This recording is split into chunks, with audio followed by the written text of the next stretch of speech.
Hello, I'm Jonathan Block, and in this video, I'll be playing some Spacey ambient bass over a couple of instances of Audio Damage's Axon 2, a percussion app.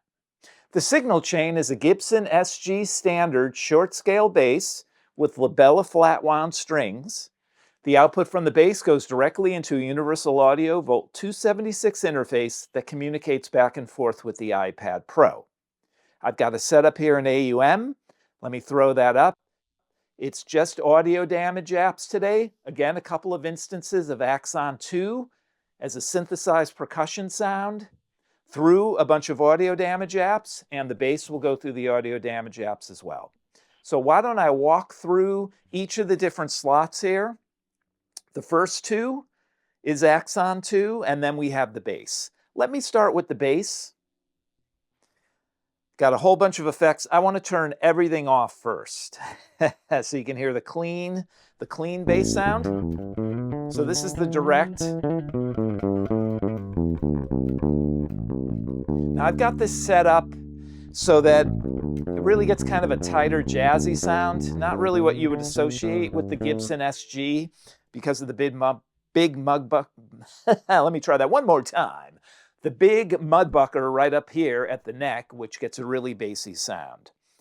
So right now, if I open up, if I have all the volumes and the tone all the way up to 10, this is what it sounds like. Turn the treble, turn the bridge pickup down.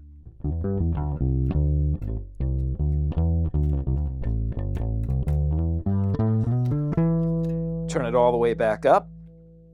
Now, a trick I was taught a very long time ago is that you keep the bridge pickup all the way open and you just add the neck pickup to taste, so to speak. So right now that's none. And actually, if you have it all the way up, let me play this, and then it's only about down to 9 on the volume knob, and it opens right up. Doesn't change a heck of a lot past that. I got it on 7. So I do want the sound to cut through a bit, and that's why I've got this app from within AUM just to boost the high end a little. It's at about, it's a shelving boost, maybe at about 1.5 kilohertz, not much at all. Just a little top end there. I'm not going to turn it on or off. All right, let's run through the apps. We've got Rough Rider 3, just a little bit of compression. I like a ratio of 3:1 typically with the bass, and that's what I've got here.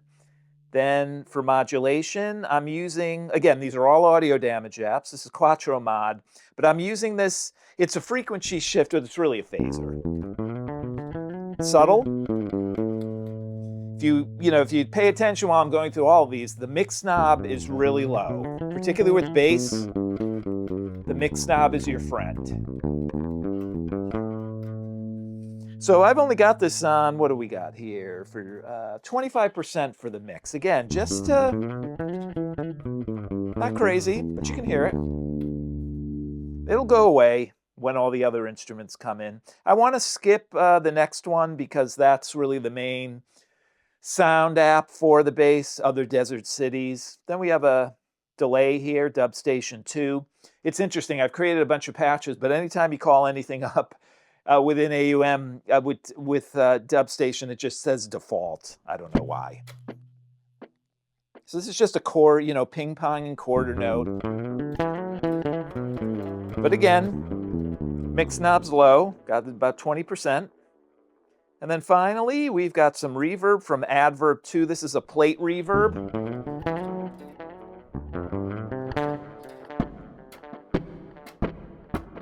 So you can hear that. Kind of big, but with all the other instruments, it'll disappear.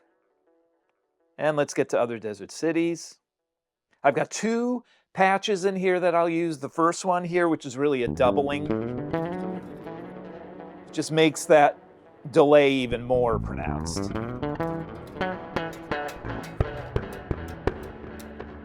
And I'll use this sound in the beginning. I'll just do some bass playing before the percussion comes in.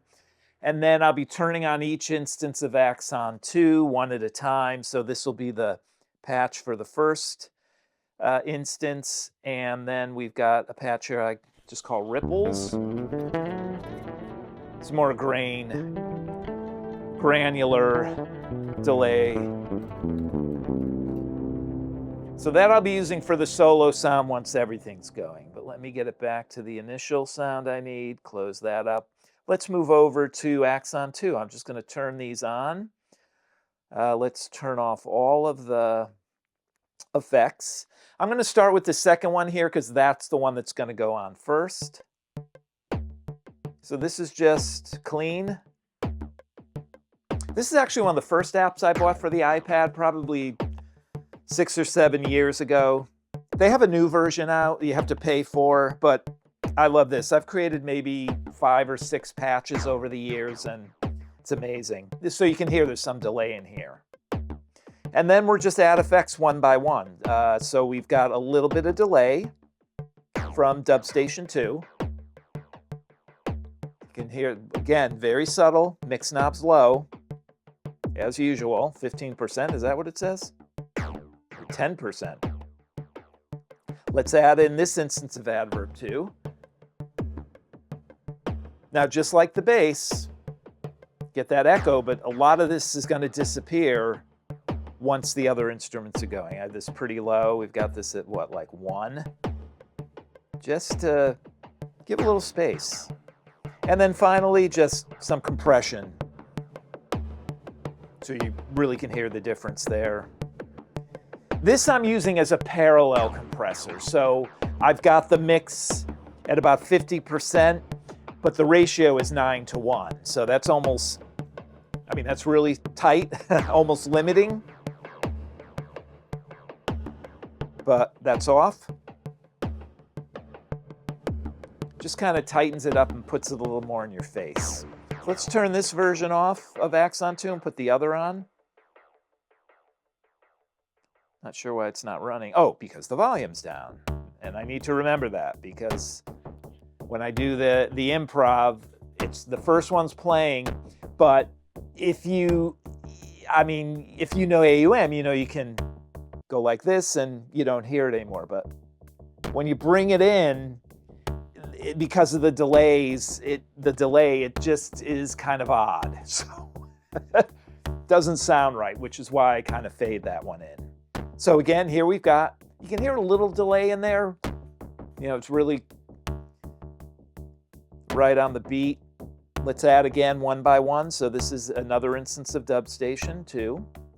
Again, very low on the mix, but just to put some movement in there without going crazy.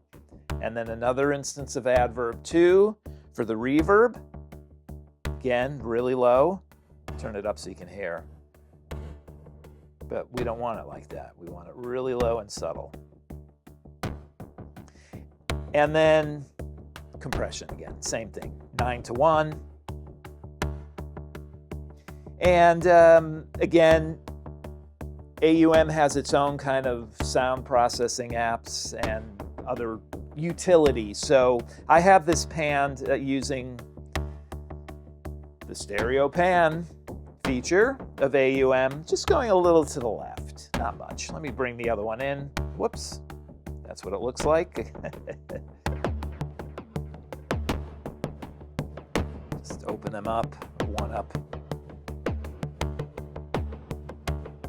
You can see what these look like. I've forgotten to do that, so you have a lot of capabilities with this. Cool graphic. So with both of these going, it's just kind of bass soloing over it.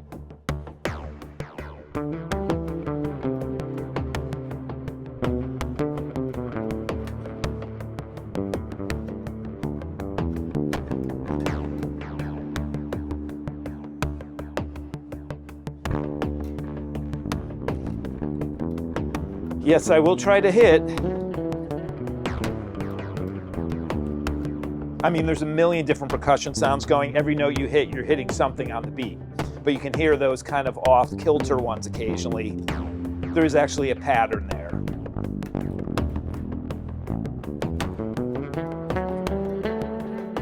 And that is, in essence, the entire setup.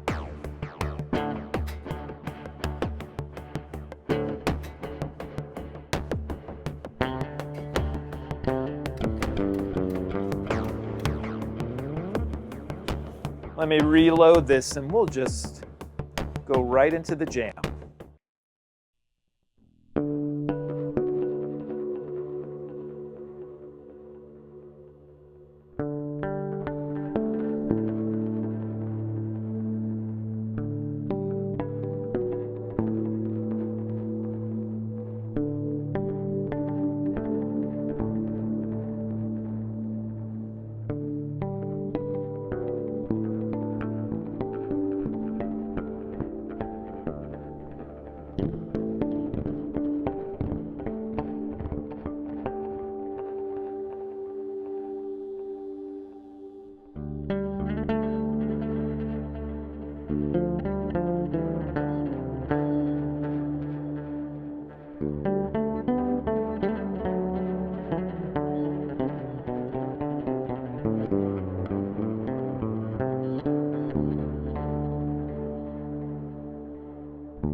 Right, let me fade that out. So as you can hear, I probably didn't even need all those effects too, because some of the more subtle ones get lost, particularly when Other Desert Cities is going. But you can see that even with just a couple of apps and the bass through the iPad, I mean, it's the same as a huge pedal board. It's the kind of tactile of playing around with knobs and all that. You don't get that, but from a recording studio perspective, even with isolated power and even with some effects and separate AC outlets, there's always kind of some hum or some crackling that can happen. I mean, you can get that with the iPad too, and there is a little bit of a noise floor, but it does make it easier to get a cleaner sound without spending a lot of money comparatively. Thanks for watching, thanks for listening, and good luck with your own music.